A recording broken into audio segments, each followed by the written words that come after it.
যখন একরাশ স্বপ্ন নিয়ে কোনো শিক্ষার্থী বড় কোনো ইনস্টিটিউটে ভর্তি হয় তাদের ভবিষ্যৎ জীবনের আশাগুলো চরিতার্থ করার জন্য, তখনই তাদের সিনিয়ররা তাদের সাথে তথাকথিত দীক্ষা অনুষ্ঠান আয়োজিত করে।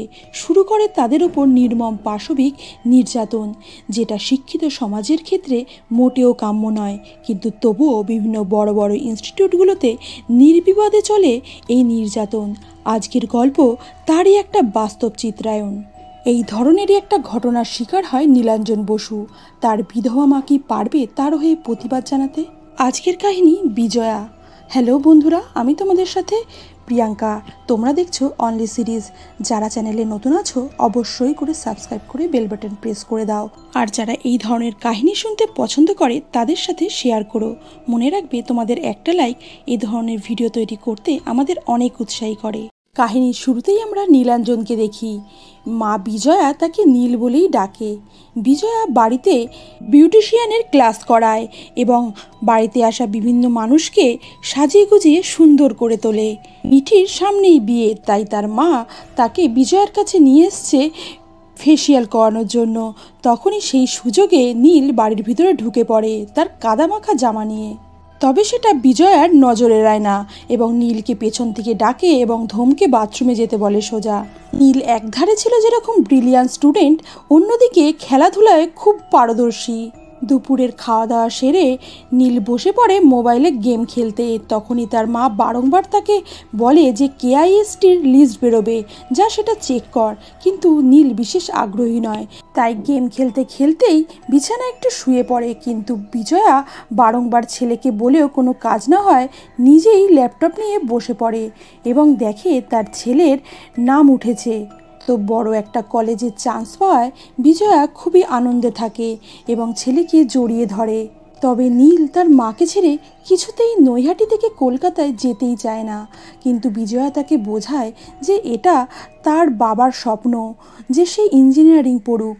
এটা শুধু তার জীবন নয়, তার বাবা মা দুজনেরই জীবন, তাই তাকে অনেক বড় হতে হবে। কিন্তু নীল বারংবার মাকে বোঝায় যে তার অনেক খরচা, অত বড় ইনস্টিটিউটে ভর্তি হলে তাকে যে 1 লাখ টাকার বেশি টাকা দিবে ফার্স্ট সেমিস্টারে। তখন তার মা তাকে দেখায় যে ছোট থেকেই তার মা একটু একটু করে তার পড়াশোনার জন্য টাকা জমাতো এবং সেগুলো ভাড়গুলো যখন ভাঙা হলো তখন সেখানে 1,17,000 টাকা ছিল, যেটা দেখে মা ছেলে দুজনেই খুব খুশি হয়ে যায়। নীল আর মাকে না করে উঠতে পারে না, মায়ের ইচ্ছায় সম্মতি দেয়। তবে মাকে ছেড়ে যেতে নীলের মন চায় না, তাই রাত্রিবেলা খাওয়ার টেবিলে বসে খাওয়া হয়ে গেলেও নীল উঠতে চায় না। তখন তার মা তাকে বলে, তুই উঠে যা, আমাকে তুই চলে যাওয়ার পরে তো একাই খেতে বসতে হবে। কথা শুনে নীল বলে, আমি যখন থাকবো না সেটা আলাদা কথা, এখন আমি রয়েছি, তাই তোমার খাওয়া হলে একসাথে দুজনে উঠবো, তোমার একা একা বসে খেতে হবে না। চোখের জলে ছেলেকে কলকাতায় পাঠায় বিজয়া। তবে নীল বারংবার বলে তার যাওয়ার কোনো ইচ্ছা নেই, তার মায়ের স্বপ্ন পূরণের জন্যই সে যাচ্ছে শুধুমাত্র। তবে কলেজ শুরু হওয়ার প্রথম দিন থেকেই সিনিয়ররা জুনিয়র স্টুডেন্টদের ইন্ট্রো নিচ্ছিল, তাতে কাউকে ধমকে কান ধরে উঠবসও করতে হচ্ছিল। এবং যখন নীলের বাড়ি আসে নীলকে বলে যে সামনে দাঁড়িয়ে থাকা মেয়েটার ফোন নাম্বার নিয়ে আসতে। নীল সেখানে গিয়ে মেয়েটাকে বলে, তুমি আমাকে সপাটে চড় মারো। মেয়েটির নাম বিয়াস। বিয়াস তখন খুবই অবাক হয় এবং বুঝতে পারে যে সিনিয়ররা তাকে দিয়ে এটা করাচ্ছে, তাই কোনো তর্ক না করে এক চড় কষিয়ে দেয় নীলের গালে এবং তাকে ফেরার পথে বলে যায় যে আমি লাঞ্চ টাইমে লাইব্রেরিতে থাকি এবং নিজের নামটাও বলে যায় নীলকে। এইভাবেই কয়েকটা দিন কেটে যায়। নীল বারংবার তার মায়ের সাথে ফোনেই যোগাযোগ রাখে, ভিডিও কলিংয়ে কথা বলে। তবে ছেলে না থাকায় বিজয়ের রান্না করতে বিশেষ ইচ্ছে হয় না। বই পড়ে কতটাই বা সময় সে কাটাবে। রাতে ক্যান্টিনে খেতে বসে নীল তার মাকে ফোন করে জানতে চায় যে সে কি রান্না করেছে।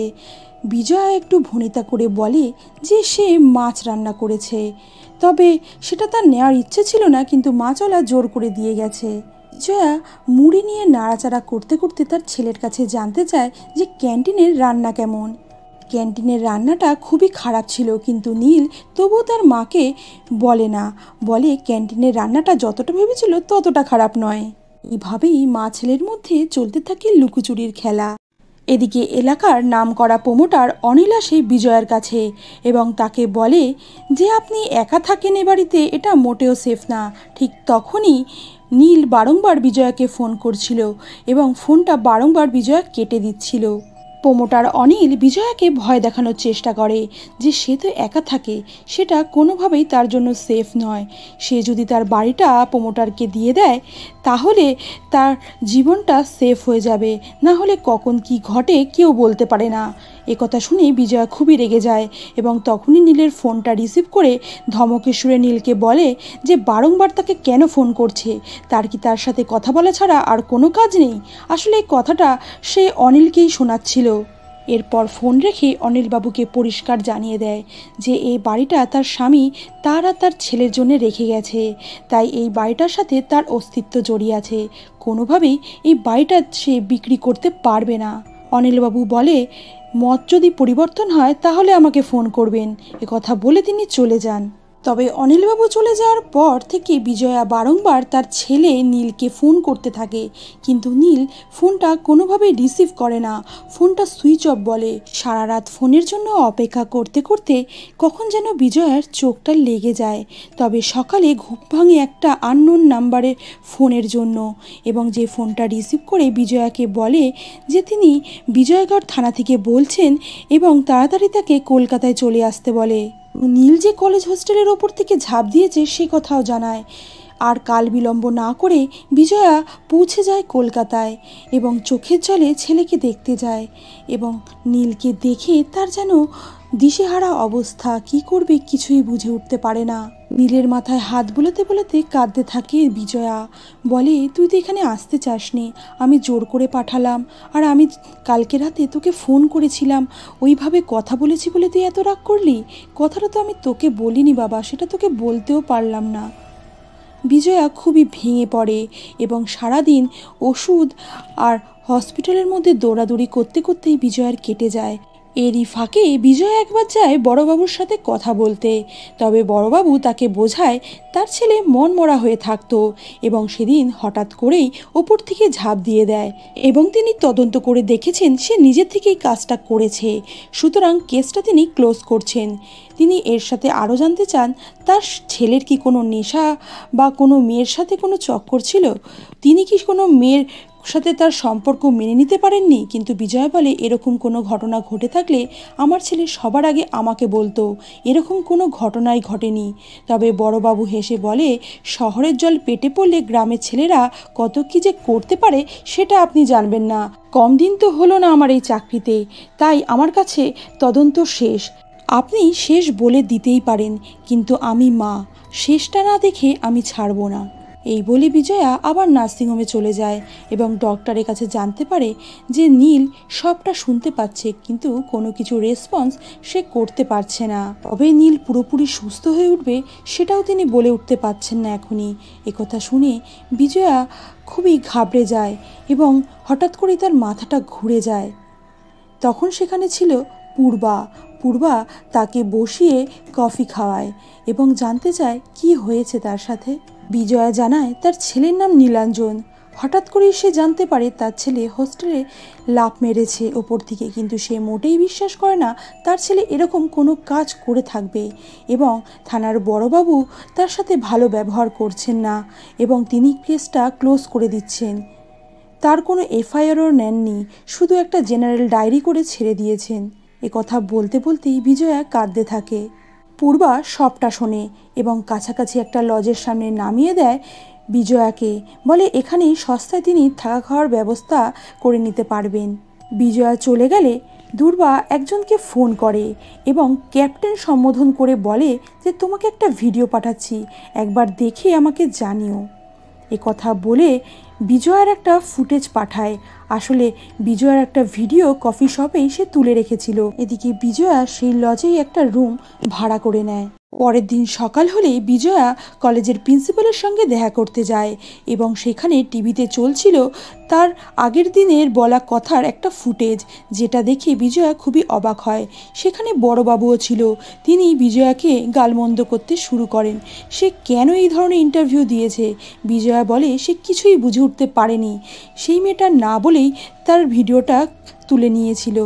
বিজয়ার ওপর খুব রাগারাগি করেই বড়বাবু সেদিন বেরিয়ে যায়। তবে প্রিন্সিপাল সুধীরবাবু বিজয়ের সাথে খুবই ভালোভাবে সহানুভূতি নিয়েই কথা বলেন এবং বলেন, আপনার অবস্থাটা আমি বুঝতে পারছি, কিন্তু কলেজের প্রিন্সিপাল হওয়াতে আমার এই কথাটা বলতেই হতো। নীলের যা অবস্থা, ও মনে হয় এই সেমিস্টারে আর জয়েন করতে পারবে না। আমার একটা রিকোয়েস্ট, ওর হোস্টেল রুমটা প্লিজ ফাঁকা করে দেবেন। ও যখনই সুস্থ হয়ে আসবে আমরা ওকে আবার জয়েন করাবো, কিন্তু ও মনে হয় এই সেমিস্টারে আর ঢুকতে পারবে না। অনেক ছাত্রছাত্রী রুম নিয়ে সমস্যায় আছে, তাই প্লিজ রুমটা ফাঁকা করে দেবেন। বয়েজ হোস্টেলের দিকে একটু এগোতেই বিজয়া লক্ষ্য করে কিছু স্টুডেন্ট নীলাঞ্জনের পক্ষ নিয়ে একটা মিছিল করছিল, যে দোষীকে খুঁজে বার করতে হবে, ওর সাথে কি হয়েছে জবাব চাই। তখনই কিছু সিনিয়ররা এসে তাদের আটকায় এবং বলে মিছিলটা একসাথেই বের করতে হবে। এই নিয়ে তাদের মধ্যে বচসা হচ্ছিল। তবে বিজয়া বেশিক্ষণ ওখানে না দাঁড়িয়ে সোজা চলে যায় নীলাঞ্জন যে রুমটায় ছিল সেই রুমটায়, এবং ওখানে গিয়ে ইমাজিন করতে থাকে যে নীলাঞ্জন প্রথম যেদিন ভিডিও কলিং করে সবটা তাকে দেখিয়েছিল সেই দিনটার কথা। তবে তখনই বয়েজ হোস্টেলের এক গার্ড এসে তাকে তাড়াতাড়ি করতে বলে। বিজয়া ঝটপট সব জিনিসগুলো গুছাচ্ছিল, তখনই একটা ডায়েরি খুলে কিছু একটা পড়ে একটু অবাক হয় বিজয়া। তারপর সব জিনিসপত্র গুটিয়ে সেখান থেকে এগোতে থাকে। তখনই একটা রুমের ভেতর দিয়ে অনেকগুলো ছেলে বেরিয়ে যাচ্ছিল। বিজয়া একটু এগোতেই লক্ষ্য করে সেই রুমের মধ্যে চলছিল সিনিয়রদের জুনিয়রদের ওপর নির্যাতন, যেটা দেখে মুহূর্তের মধ্যে বিজয়া নিজের ছেলে নীলকে ইমাজিন করে তাদের মধ্যে, এবং পায়ের তলা থেকে তার যেন মাটি সরে যায়, এবং মুহূর্তের মধ্যেই তার মনে হতে লাগে নীলাঞ্জনের এই অবস্থার পিছনে কে বা কারা দায়ী। তবে বিজয়া যে কিছু করে উঠতে পারছে না, এবং সে হঠাৎ করেই যেন একটা মহাশূন্যের মধ্যে বাস করছে। চোখের মধ্যে ভেসে উঠছে তার ছেলের নিথর দেহটা। এরপর কোনো ক্রমে শক্তি সঞ্চয় করে বিজয়া পৌঁছে যায় চ্যানেল 1-এর অফিসে এবং পূর্বার সাথে দেখা করতে চায়, কিন্তু সেখানে থাকা রিসেপশনিস্ট তাকে ওয়েট করতে বলে। এদিকে পূর্বা তখন ক্যাপ্টেনের সাথে কথা বলছে।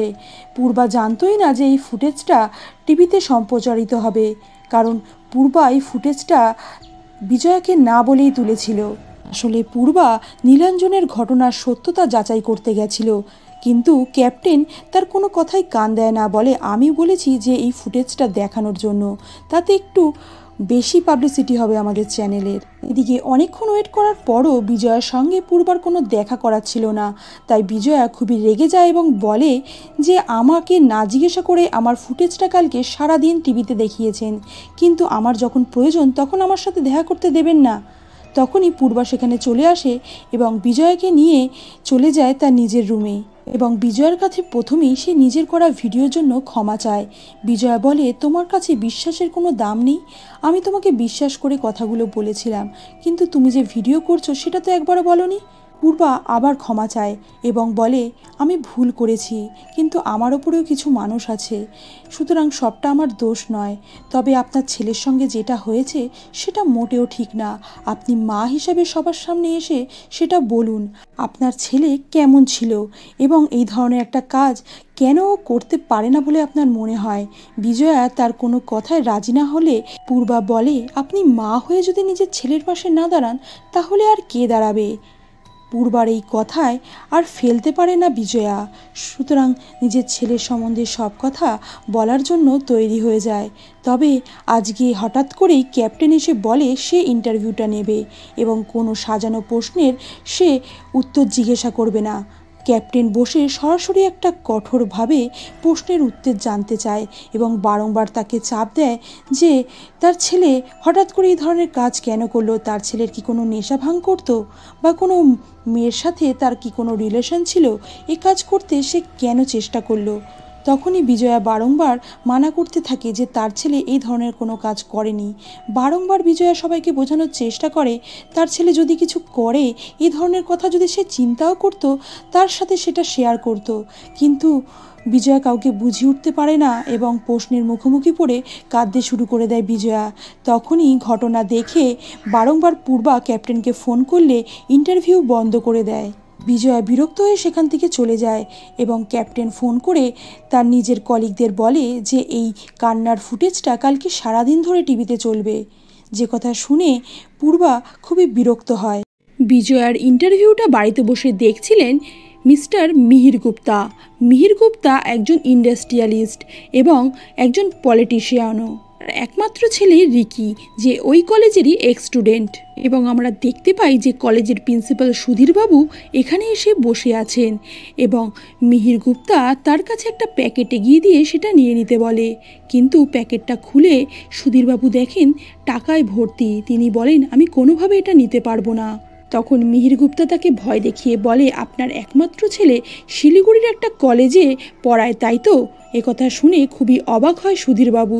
বলে, ওই কলেজের পেছনে একটা রেল লাইন আছে, তাতে বড় বড় হাতিরাও কাটা পড়ে, তাহলে মানুষ কাটা পড়লে আর কি বা যায় আসবে? একথা শুনে সুধীরবাবু খুবই ভয় পেয়ে যায় এবং তার কথায় রাজি না হয়ে আর কোনো উপায় থাকে না তার কাছে। বিজয়া নীলের জন্য নারকোল নাড়ু নিয়ে আসে এবং বলে, তুই তো এটা খুবই পছন্দ করতিস খেতে, তুই সুস্থ হয়ে উঠলে আমরা এখান থেকে চলে যাব আমাদের নৈহাটিতে, তোর এখানে থাকতে হবে না। আমি জানতাম না শহরের মানুষেরা এতটা খারাপ, তাহলে তোকে এখানে কখনো আসতেই দিতাম না। তখনই সেখানে ডক্টর অনুরাধা চলে আসে এবং বিজয়াকে বলে তার সাথে তার কিছু কথা আছে। ডক্টর অনুরাধা বিজয়াকে জানায় সে কেআইএসটিতে সাইকিয়াট্রিস্ট এবং একদিন নীল তার কাছে এসেছিল এবং তার কাছে জানতে চেয়েছিল যে কোনো স্টুডেন্ট যদি খুব ভীতু হয় এবং অন্য কেউ যদি তাকে আরও ভয় দেখানোর চেষ্টা করে তাহলে তার কি করা উচিত। তখন অনুরাধা তাকে পরামর্শ দিয়েছিল যে সাথে সাথেই কলেজ কর্তৃপক্ষ এবং নিজের ফ্যামিলিকে সব কথা খুলে বলা উচিত। অনুরাধা নীলের কাছে এও জানতে চেয়েছিল যে নীলকে কি কেউ ভয় দেখাচ্ছে। নীল তখন মানা করে দেয় যে তাকে কেউ ভয় দেখাচ্ছে না, সে জাস্ট একটা ইনকোয়ারি করতে এসেছে এখানে। এর সাথে সাথে অনুরাধা বিজয়ের কাছে জানতে চায় যে তার ইন্টারভিউতে সে দেখেছে যে তার ছেলে এই ধরনের কাজ করতে পারবে না। এই কথাটা তিনি বারংবার বলেছেন। তার কেন মনে হচ্ছে যে নীল এই ধরনের কোনো কাজ করে থাকবে না? তাকে জানায় যে নীলের বাবা ছিল নিলয় বসু, তিনি ইউনিয়ন করতেন এবং তার শ্রমিকদের জন্য তিনি লড়তেন। তাকে একদিন মালিক কর্তৃপক্ষ কিছু টাকা দিয়ে তার মুখ বন্ধ করতে চেয়েছিল, কিন্তু সেই টাকা তিনি তাদেরই মুখে ছুঁড়ে মেরেছিলেন এবং তারই কয়েকদিনের মধ্যেই তার ঝুলন্ত মৃতদেহ উদ্ধার হয় কারখানার মধ্য থেকেই। বাবার মৃত্যু দেখে ছোট্ট নীল মাকে প্রশ্ন করে যে মানুষ এরকম কেন করে। তখন তার মা তাকে বলে যে যখন মানুষ নিজের চোখের সামনে সব কিছু অন্ধকার দেখে তখন এই ধরনের কাজ করে, কিন্তু তখনই নিজের ছোট্ট ছেলেকে কথা দেয়, বলে আমাদের যদি কখনো চোখের সামনে কোনো পথ না দেখা যায়, চোখের সামনে সব কিছু অন্ধকার লাগে, তখন আমার যদি এরকম হয় আমি তোর কাছে আসবো, সব কথা খুলে বলবো, আর তোর যদি কোনো দিন এরকম হয় তুই সব কথা আমাকে খুলে বলবি, তারপর দুজনে আলোর সন্ধান করব, তুই আমাকে কথা দে। মাকে ছুঁয়ে ছোট্ট নীল কথা দিয়েছিল যে কখনো এই ধরনের কোনো কাজ করবে না, যদি কোনো প্রবলেম কখনো হয় তখন সে তার সব প্রবলেম মাকে জানাবে। কথা শুনে অনুরাধা বুঝতে পারে যে কারোর পাস্ট হিস্ট্রি যদি এরকম থাকে সে এই ধরনের কোনো কাজ করার আগে তার মাকে ঠিকই জানাবে। এখনই বিজয়া অনুরাধার হাতে তুলে দেয় নীলের রুমে পাওয়া সেই ডায়েরিটা, যে ডায়েরিটার ছত্রে ছত্রে লেখা রয়েছে কিভাবে সিনিয়র দাদারা স্টুডেন্টদের ওপর অত্যাচার করত। ডায়েরিটা দেখে অনুরাধা খুবই অবাক হয়, বলে 5 বছর আগেও এরকম হচ্ছিল, তবে এটা যে আবার শুরু হয়েছে বয়েজ হোস্টেলে সেটা আমরা কেউ জানতাম না। দাদা জানায় 5 বছর আগে এই ব্যাপারটা নিয়ে কলেজে খুবই তোলপাড় হয়েছিল, তারপরেই স্টুডেন্টদের মানসিক অবস্থার জন্য তাকে অ্যাপয়েন্টমেন্ট দেওয়া হয়। বিজয়া অনুরাধাকে জানায় যে এই ডায়েরিটা নীলের নয়, এই হাতের লেখাও তার নয়। বিজয়ার মনে হয় যে ওই রুমে যে রুমমেট ছিল তারই এই ডায়েরিটা। পরের দিন সকাল হতেই বিজয়া চলে যায় বড়বাবুর সাথে দেখা করতে, কিন্তু সেখানে কোনো একটা কাজে অনুরাধা এসেছিল, তাই সে বিজয়াকে দেখে ওখান থেকে নিয়ে যায় এবং বিজয়াকে জানায় যে সিস্টেমে থাকা মানুষগুলোই এর সাথে জড়িত, তাই এখনই বড়বাবুকে সবটা জানানোর প্রয়োজন নেই। এই বলে নিজের একটা ফাউন্ডেশন, আরিয়া ফাউন্ডেশনে নিয়ে আসে বিজয়াকে এবং বিজয়াকে বলে যে 10 বছরের একটা মেয়ে ছিল আমার। আমি যখন চেম্বারে থাকি তখন আমার ফোনটা সাইলেন্ট করে রাখি এবং আমি একদিন দেখি 22খানা ফোন এসেছে আমার মোবাইলে। তারপরে জানতে পারি আমার মেয়ে নিজেকে শেষ করে ফেলেছে। তার আগেও আমাকে 22 বার ফোন করেছিল, কিন্তু আমাকে পায়নি।